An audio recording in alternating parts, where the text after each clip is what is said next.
one or two, they're all focused on the same thing. So when you're right, everybody's right. It's a great move. When you're wrong, you're really wrong.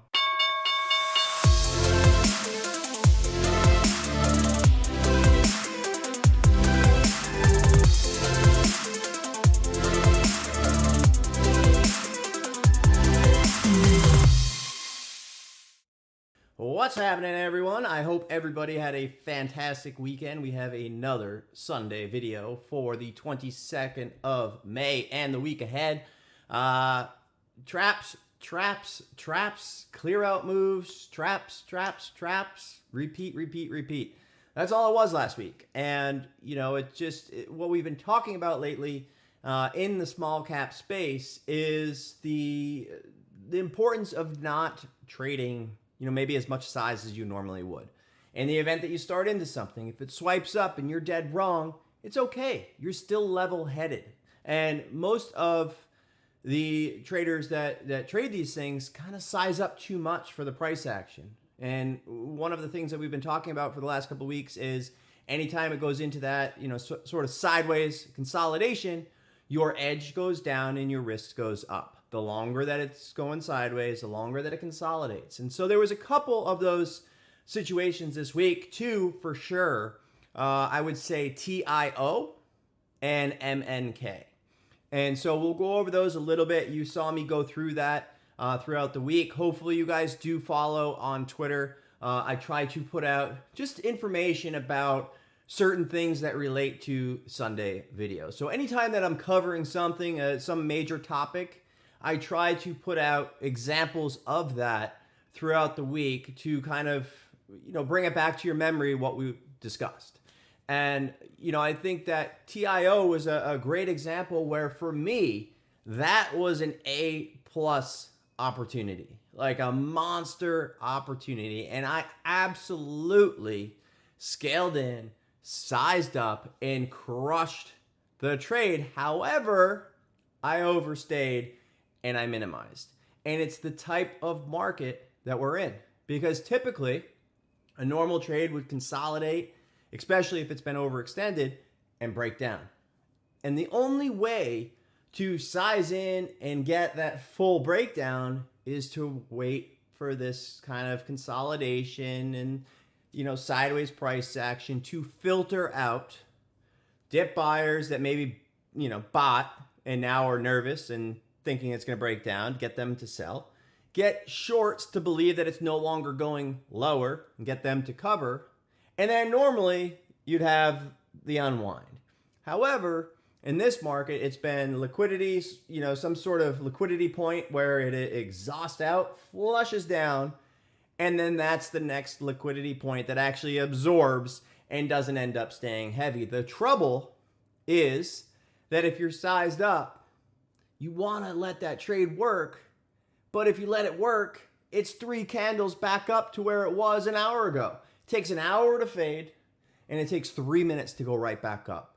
And that is what makes trading difficult right now in small cap land, because you could be doing all the right things, have a monster trade, and it's not greed. You're letting the trade work, and then all of a sudden in 3 candles, it doesn't work. So I would always, usually you think about prior trades and, then hopefully it fixes it on the next one. So we had an example of that on MNK on Friday where, it was ramping up, it squeezed everybody out, and then it came right back down to a prior level of support, and it held for, 10, 15, 20 minutes, and it should have stayed heavy. It should have died in a typical type of market. However, it didn't. It was crowded, and 1, 2, 3 candles back, it's right back to where you wrote it down from, right back up to that level. So fortunately, I'm of that mindset because of the fact that I overstayed on TIO and minimized that trade for my own self. I had a monster trade and probably honestly captured 2 to 5% of what I was up. So yes, it was an okay trade, but totally fumbled the trade after scaling in because look, when an A plus trade happens, I want to be patient and let that work. Think back to AI. When Carousdale came out with the negative article on it, that is an example of letting a good average work and what it could turn into. That's a banner, record-breaking type of trade opportunity.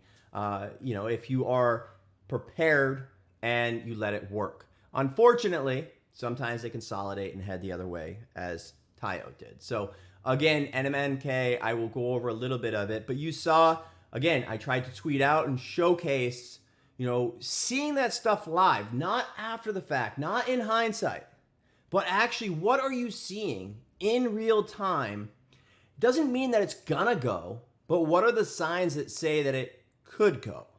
And if it could go, are you sized in properly or should you size back down? And if it ends up breaking down, yeah, you're going to be a little bit upset, but you can always rescale back in. It's proving what you thought was correct. And I think that's the biggest thing that I've adjusted in this market. And that's why you haven't really seen me focus on names like, what was it this week? APLD. Right? APLD, GSIT, and all these ones that everybody is just so gung-ho about. That, to me, hands off. We talk about that a lot. So remember, when there's only one or two small caps that are trading, everyone is swarming onto those names. Just like bees, right? They all come out of the woodwork, and they're all focused on this one name, potentially two. If there's 8, 10, 12 gappers, 50 to 200%, and they're running all over the place and lots of, crazy action, it's going to be a lot less crowded. There's going to be more opportunities. People spread out. People trade different names. When there's one or two, they're all focused on the same thing. So when you're right, everybody's right. It's a great move. When you're wrong, you're really wrong. And so that's really the thing about the small caps in this current space. And just like MNK, just like TIO, just like all these different names, you'll see that there's liquidity, thin, liquidity, thin, liquidity. No different than AI and all these other names. So it's up to you to see that and be able to adjust on the fly rather than waiting to kind of see what it does. That's really the key. Adjust on the fly when you see these check boxes, get checked off. Doesn't mean that it's going to be right every time, but when the outlier move happens, you're going to be happy that you weren't in there. So sometimes it's, you just got to take one for the team. Yeah, maybe you miss out on some. Maybe you got a little slippage. But it's better to be safe than sorry because, as I said on MNK, 3 candles back up. Hour down, 3 candles back up, right? So think about that mindset, and I think that it will help your trading for the week ahead. And on top of that, there's plenty of other stuff. PLTR and AI and AMD and UPST and all these other big cap names that you just have to wait. Wait for them to set up, fail to follow through. Don't chase that first red bar. And we've seen that. We saw that on MNK. We saw that on multiple different names last week where everybody chases that one red bar. And a lot of times SSR is on. So you show your hand. Everybody comes down. There's huge offers. They swipe them. Guess what? They know all of those traders are now short. So they let them feel warm and fuzzy. They fade it a little bit more and then make them pay. Right? And that's what you got to be careful of. And so if you focus on stuff like PLTR in this market or AI or other big names, you're going to be able to avoid a lot of that whipsaw, stuff that just does not make trading fun. It's what gives you the headaches. So keep that in mind. And again, as I've been repeating, less size. You don't need to size into these things. GSIT, for example, traded, I think it was Thursday. I put some on and it just swiped right up. Had I been in my normal size, I probably would have been covering and been like, I knew not to trade that. However, swiped up, stuffed, failed to follow through setup. I was able to scale into the trade. It ended up being a fantastic trade. But it all has to do with the initial entry. And if you take that away from yourself by sizing too much or expecting too much, then you're going to get chopped up. So I'm going to do a little bit of screen record before the Sunday video just to go over a couple things that I think are important, especially like the PLTR long idea. MNK, end of day squeeze, and also the concept about MNK and XELA. And it reminds me of a trade I made way back when, and it's just how my brain works. But Watt, WATT, which is an example that I had given many, many years ago, where the same concept. So when you see that, it doesn't happen all the time, because just like top, no one's talking about it going to the moon, right? And then it does. When everybody is talking about the next whatever going to the moon, it never goes to the moon, right? Because they come by surprise. They're unexpected. And then the last couple pieces of things that I wanted to talk about was trading what you see versus trading what you want. And I think that is extremely important, because there are times, just like with me on TIO, I see them soaking at 385. I got in 530s, 520s, 5s, sized up, 480s, 450s, and I'm almost into, full size. And, it's an A plus, everything. It just came in my wheelhouse and it just flushes. And it was a fantastic trade, 380, 385. And then there's 20 minutes of sideways price action that I'm trying to kind of let work. And, it's showing its hand, it's absorbing at 385. So, instead of taking off a half, 3/4, a quarter, whatever, I'm waiting and waiting to see if it fails. So instead, it swipes back up to 4, and I start to take off my position at 4 to 420, which is fine. It's still a great trade, but I took away that huge trade because I ignored what it was showing, because I wanted to be right. I wanted to see it do what I expected, and I ignored that 385 was absorbing. So I think that's one good example of where I personally could improve, where I made a couple of mistakes last week.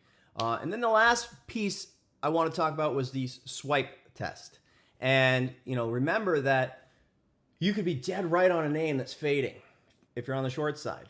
But if it doesn't swipe back up and fail, you don't know what it's going to do, right? You don't know what it's going to do when it reverses. So is it going to be one candle, two candles, and it's all the way back up? Or does it rebound and stuff and stay heavy, rebound, stuff, stay heavy, and it gives you the ability to add in? That's important to understand in this market, because you don't want to be full-sized short. Take MNK, for example, XELA, for example, throughout some of the week. But just these random moves, probably even APLD and GSIT. And if it's just slowly, steadily fading down, GDC is another example. Slow, whoop, right into a circuit, or right into 40, 50 cents higher. And when you nail it, when it's an easy trade, and I always have to say trading is not easy. When it is an easy, meaning there's no headache, anybody could have shorted, anybody could have made. Nobody has been tested yet whether or not they should cover. In my opinion, it's smart to go ahead and lock at least half, if not more, in, because then you're one step ahead. Yeah, maybe you miss out on some, but at least you let it kind of bounce and attempt to swipe back up without the full risk on, without it being your risk. And you can do that non-emotionally, letting it kind of work through, because most of the time we always oversize. Right? And if we had just, think back, if you had only 100 shares, would you have been emotionally, charged? And the answer is probably no. So think about that when you're making trades. And last but not least, the Twitter winners this week for the t-shirts. As I said, I'm going to pick a bunch. So as long as you guys are leaving a comment on YouTube, retweeting the scan, liking the scan, and even replying with your key takeaway on Twitter, all of that works. And again, the tweet comes out right at the same time as scan. So just look at my Twitter. It's typically the last tweet right at 6 p.m. All you have to do, retweet, like, leave a key takeaway there or on YouTube, and you are entered to win t-shirts this week. Rory Trader on Twitter, Odie, O-D-I-E, and Thani Trade. And then YouTube winners, SJ. So hopefully they're all new people. I try to pick different people every single time. I try to pick consistent people every now and then. So we'll see. But let's get right into scan for the week ahead. All right, so for the second part of scan, as always, I am not a financial advisor. This is for educational and informational purposes only. If you're not okay with that, shut the video off. If you're good with that, stay here. Check it out. I wanted to go over a couple things on screen before I get into the scan for the week ahead. My goal is to once again take what we went over last week, how it played out, and sort of how you could potentially benefit from drawing lines, setting price alerts, and different things like that. So PLTR, you guys know that this was something that I was very much interested in last week. I went over, sort of a looking left scenario that worked extremely well, and that was right at that 1030 level. And I had said that I did not take the short trade, that Eric had taken. I had used that example, that the reason why he got short and how it worked. And then what we saw is it flushed down and came back. That next morning, it gapped over 1030. We knew that 1030 was the key level where it was the resistance last time. So if the resistance now becomes the support, it is a potentially good breakout trade. So I tweeted that idea pre-market, that if 1030's confirmed and held as a base, I like that for a long with your risk accordingly. 1030s over and under. Meaning, doesn't mean I'm going to have a stop at 1030. It could go to 1028, could go to 1020. But as long as it doesn't come back and fail at 1030s, I am interested in staying long. So that's the exact trade plan and opportunity that we had. And if you go back and look, we had exactly that. So we had a nice little morning shove. Goal is always weakness into open, and then use that 1030 line as sort of your risk. And as long as it stays over VWAP, I like scaling in on dips and then adjust your risk accordingly. And then obviously we had a nice breakout. So point of this is not I told you so. Point of this is, okay, how do you take last week's sort of discussion, 1030s being the top, looking left, it's good to assume that that might have trouble, and then apply it once it breaks back over that and holds as a base. And that was a perfect example, and I hope that you guys were able to participate, or at best, at least see it so that next time you guys are prepared. Other than that, MNKD, we talked about the trap late day, and this is exactly what I was talking about as far as, there's a couple sort of things here.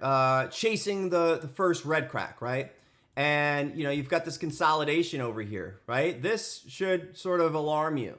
And if it does not break down, it's no different than AMD. If you guys remember that first day that it had the news, it had like an intraday kind of huge move over here. It might have been this day, actually.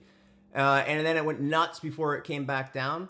It had a very similar situation that we went over, where it went up, consolidated, and then headed higher before it came back. Kind of mean reverted back to where it came from. So anytime there is that sort of consolidation where, it should have stayed heavy, but it's not, and it's going sideways.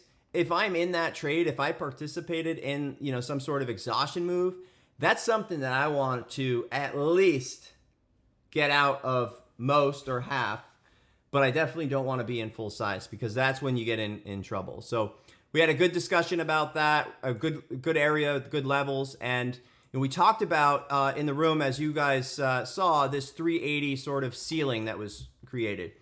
Same kind of concept as if you guys remember when we went over top after hours, when it had the 120 ceiling, and I was saying like this is the type where it creates that false ceiling, and it's not going to work every time, obviously, but it's knowing what to kind of be aware of.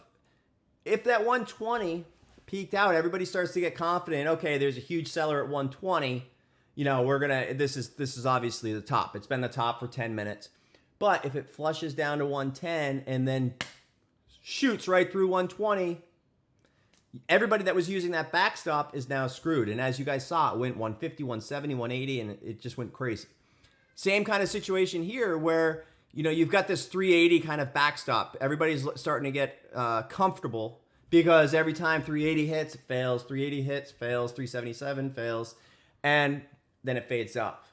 We haven't had a swipe test yet. So yes, we've got a seller, we've got exhaustion, it's failed follow through. However, what happens on the first push? Does it stuff or does it stay heavy? And in this case, it ramps right through that 380. So now everybody that did not identify this kind of sideways, this should be staying heavier, it's going sideways.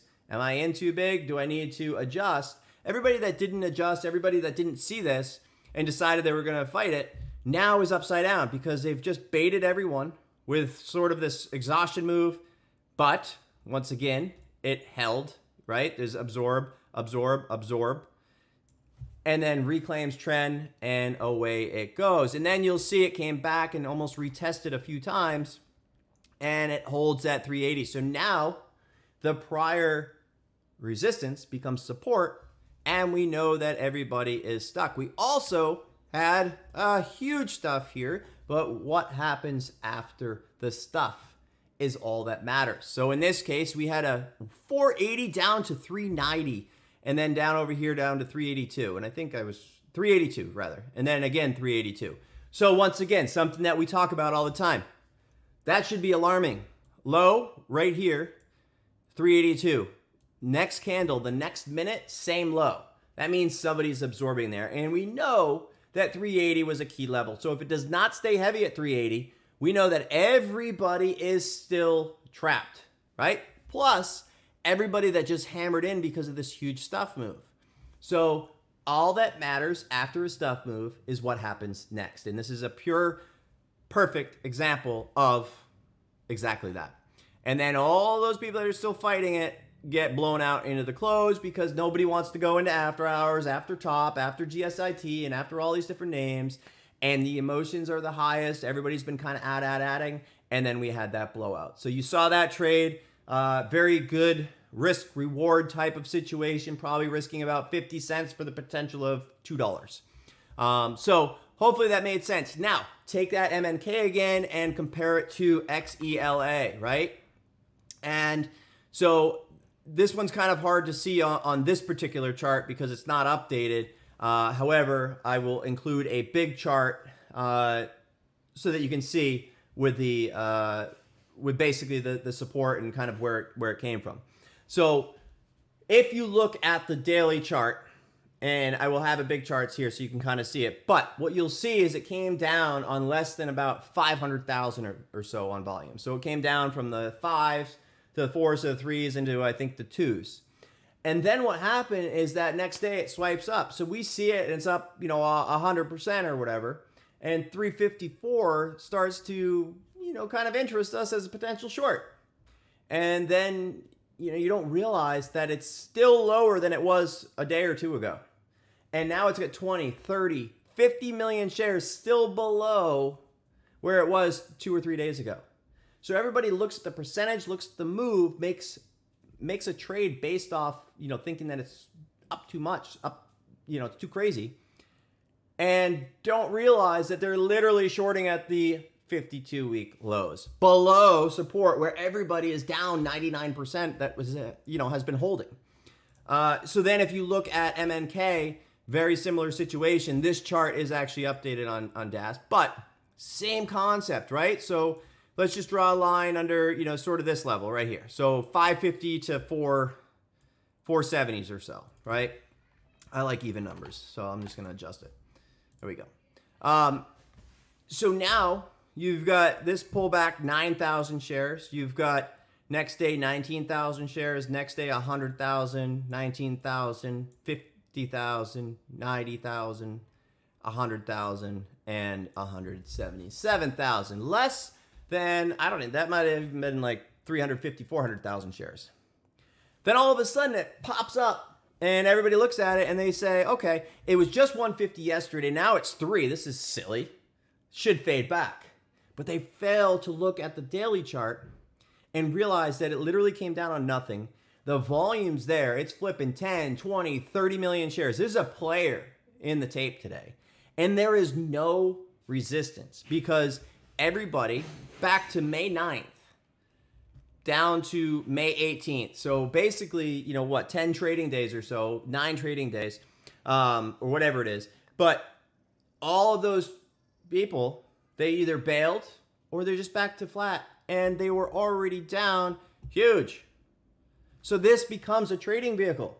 And now everybody's trapped. So that's why I was super, super bullish on that. And same deal with XELA, which once again, it's not easy out there. I had a huge trade up here and I was trying to let it work. I had a day trade, I had a swing trade. I didn't make very much on my swing trade, unfortunately. I was up a lot on it, but I was giving it the chance just in case it wanted to go nuts, and betting on black swans is never, good. It's better just kind of add as that trade progresses rather than anticipate it because they are so rare and few and far between. But, I was trying to let it work because I had maybe like a 550, 580s kind of average. I had already locked in a bunch. And, I was up another good chunk on it and that all completely, diminished. And that's because I was trading what I wanted versus what I was seeing. So another example of, trade what you see rather than what you want and relating it to MNK, XELA. And I bet if I can do it real quick, this Watt was a very, very long time ago, but I just never forget something or an example that I give to people. And I think it was over here. Yeah. So same concept. You can see where it came down from basically 8 on, in this case, it was a couple million shares. But then this day it had 40 million shares traded, probably 20 of it relatively quick. But it was literally, take it from 1220 down to, 5 trading days, about $1 million, $1.5 million volume. Next day it's got 40 million shares, probably in the morning, 10, 20 million shares. And we're only back to a couple days prior. But everybody looks at the gap, everybody looks at the percentage, no brainer short. Not always the case. So same situation, and this is back 2018, and I remember it like yesterday. And that's exactly what I used as an example to share with the room, XELA, if you're shorting it, good chance to get blown out, and it kept on going. Same deal with MNK. So when I refer to that, that's the exact same concept that I am trying to portray. So let's get right into it, and these are the main watches. So one of these things, and I would definitely want to remind you that just because I am short biased does not mean that it means it's going to go down. It does not mean that it has to come back. It does not mean that it's a crap company. It does not mean any of that stuff. I'm just looking to take advantage of a small piece of this macro event. And when an A-plus setup starts to form, it's because it has yet to really flush anybody out and give people a chance to sell. I want something that's just up and up and up and up, and there's been no reason for people to even think about selling. And then as it starts to, speed up and gives people a reason to sell or question or wonder if maybe they should be shaving some off, that's when I want to be participating if pops start to get sold. I don't want to assume they're going to get sold. I want to be on the same side as sellers. So MVIS monster move, and it had a monster move way back, if you guys remember over here. So it has all the potentials in the world to do whatever the heck it wants to do. However, as it goes straight up, I start to get interested. And I got involved on Friday, and it was really nice. And, I traded over here, and then I identified basically 360s that I gave the room as, sort of the spot that I want to be covering. There's no reason to, anticipate this thing to break down unless 360 stays heavy. And so anyway, I participated in this kind of follow through setup, saw once again, this should look familiar, right?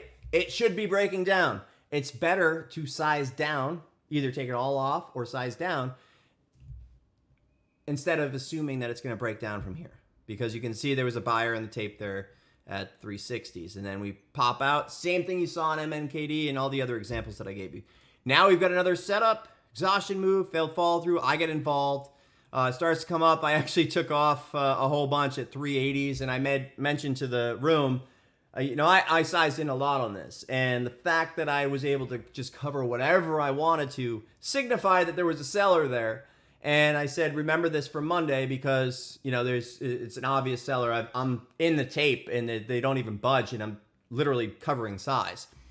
And then obviously it proved me it proved it true right after I covered. So flushed down to 360s. But again, this could go 455. I'm not thinking that it has to pull back, but when and if it does, I want to participate. The second part of that is don't try to be a hero. This type of trade is I like to take on size and then also be part of that next liquidity event, right? So when it parabolics and it has this exhaustion move, that's one liquidity event. And then as it fades, I want to be participating in that next kind of panic or flush and not think about, well, I think it should fade lower, like TIO and MNK and all these other ones. TIO is an example of me thinking it should go lower and then minimizing the trade. You can size into these liquid names, but you have to participate, be ready, put in your orders ahead so that when it flushes, you get filled. Because there's little pockets of liquidity right now. And you can trade these extremely well, but you got to be one step ahead. CNSP had a big runner after hours, big move after hours. This has been a great trader, always has some fun. So I'm going to be looking for, this will probably be the flavor of the day, come early 4 a.m. and do its thing. If it feels super, super crowded, I'll be hands off until, 9:45, 10 a.m. plus. And then I'll be looking for some sort of failed follow through once everybody stops caring. Other than that, we've got MNK, same sort of thought process as we went over.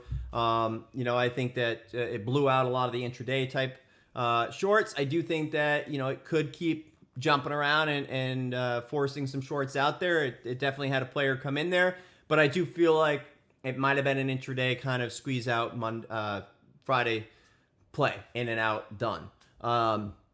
So we'll see. I would be using these lines that I've drawn as sort of an edge. So, if it does gap down, I'd probably be looking for 550 exhaustion, 470s, failed follow through, and then assume that it probably wants to base in the 340, 380 range. Meaning, if I was, let's just use simple numbers, if I was short 10,000 shares and it flushes down, I'd probably want at least 2,500 shares at 380s, 2,500 shares at 345s. And if 340s stays heavy, then I don't mind rescaling back up to, say, 7,500 and then 10,000 again. But at least I've shaved some off, brought my risk down in the event that it swipes up and I am still in full size. AI has been fantastic. I mean, this is the one that, as all these AI headlines, hit, it may not be the best company, but it's the one that gets the most attention because they have the best symbol, right? So if people want to get involved with AI, why wouldn't they just buy AI? But obviously NVIDIA and all these other chip plays, everything's going nuts on it. It's very much a thing right now, just like back with Bitcoin. Everybody was buying it for the chips and things like that. It's a sector, it's a theme move right now. And you just got to respect it. So AI has been a fantastic trader each and every single day. We've been, seeing the trades well. You can see nice failed follow through if you need a line, just in this general area. It doesn't have to be perfect, but you should start to see, where it's having trouble, where it's bouncing between. And if it started to firm up over that, could be a long. If it starts to break down under that, could be a nice short. And obviously you saw the short trade on AI the last couple of days, which it's been a fantastic trader. So flash forward a little bit to failed follow through setups. These are, APLD is one that I have not been too focused on. The first day I was, but then it just felt like everybody was shorting every filing that came out, S3 or 424B, whatever they were. And, people are like, oh, this is a piece of crap. It's going to unwind. They're going to raise. They're going to do this and that. And I kind of feel like everybody's short. And so I could see this thing going and getting into 10, 12 or something crazy, blow everybody out, and then fade off. So point is be cautious off the open because I feel like everybody's on the same page trying to nail this thing. Let it do its thing and then pick up the pieces later. I really think patience on this one. Even if it flushes 50 cents, it's the type that will rally back and you're going to get some confidence. Try to scale into the trade and then, eat it. BVS was fantastic on Friday, and nice morning shove and then fail. So basically what I'd be looking for is, some sort of push towards 2 and maybe up to this VWAP level, which, basically I call this sort of an exhaustion zone, meaning 2 to 210. I want to see it push, and if I participate, I'm expecting it to kind of exhaust everybody out, come back under, and then I'd look to scale. So I don't want to be aggressive on the front side, but I don't mind taking, a small starter, prove me right, scale into the trade. If it starts to firm up over 210, hands up. LSDI, fantastic trade. This is one of those where pretty easy faders, so, it kind of traps everybody, and got in after the open, squeezes them out, and then we had confirmation under VWAP, and then nice failed follow through. So you saw the trade there, pretty nice opportunity as well. FL, still watching, just ideally it retests Friday's VWAP level and then fades off. TIO, same deal. The levels have been really working extremely well. So you can just draw, just go back and look for support, right? And each time you can kind of see that it has yet to really reject any of the prior levels of support. So once these levels of support become top, I'm interested again. So draw these on your chart. Set price alerts. You can do that Sunday night. You can do that Monday morning. Set price alert, 515, 510, 485. That way, when it's off your radar, it's still going to be on your radar because it's going to remind you. And last but not least, GSIT for failed follow through. Fantastic opportunity. I was pretty patient throughout the day with sizing, got a good feel for it, and participated in the backside of that trade. It worked out extremely well. Again, I'm not going crazy on size, so it worked really well, but it wasn't, a home run trade just because, if it swiped up a buck or two, I'm okay. So again, you don't have to be a hero in this current market to, get these names and for it to add up. Next up is continuation, OTLK. Just a chart I like. Nice big macro kind of test here. So if we start to break over this level, we could have, stage 2 of the next breakout. WKEY, another one. One thing to note. What's the high here? 418. What's the high here? 417. That should tell you a lot. So there's obviously a seller here looking left. It always can, help you with kind of identifying where, your risk could be. It also kind of helps you, kind of have an imagination. And sometimes it helps with names like this. So this is a pretty thin name. I have very, very small left. I did not participate throughout most of the day. I remember this from way back. I'm very familiar with this name from some of these huge moves back in the day. And then reverse split a little while ago. It's thin again. So it is the type that could break out, but unless it starts to firm up over 420s, I would not expect outlier moves. It's when it's proving you right. It's when it's over that resistance level that you should care. And then last couple is JCSE, just a steady buyer in the tape. I have very small, nothing crazy. Old liquidation play. Looks like they're trying to clean it up. Nothing I'm excited about, but just I want to see it be on radar. And then IMMP. Couple fails so far, but obviously there is a buyer, so it's worth watching. In the event that it gets back over 270s or so, we could have that next sort of breakout, and I would probably use risk of 230s, 235 or so over and under. So anyway, that's it. I put a couple other names on watch list. If you click through the blog, you can check those out. Just maybe some things for price alerts: NET, AMD, Snap, IONQ. Lots of different names where, just go through them, see if they fit your personality or not, and go from there. But that's it. We'll catch you guys in the room on Monday. Broadcast has been fantastic every day, 8:50 a.m. I grab the mic and go over the trade plan for the day, what is of interest from Scan, and what other ones I would be adding to watch. But that's about it. So again, make sure you leave a comment, retweet, like on Twitter, and we will see you on Monday.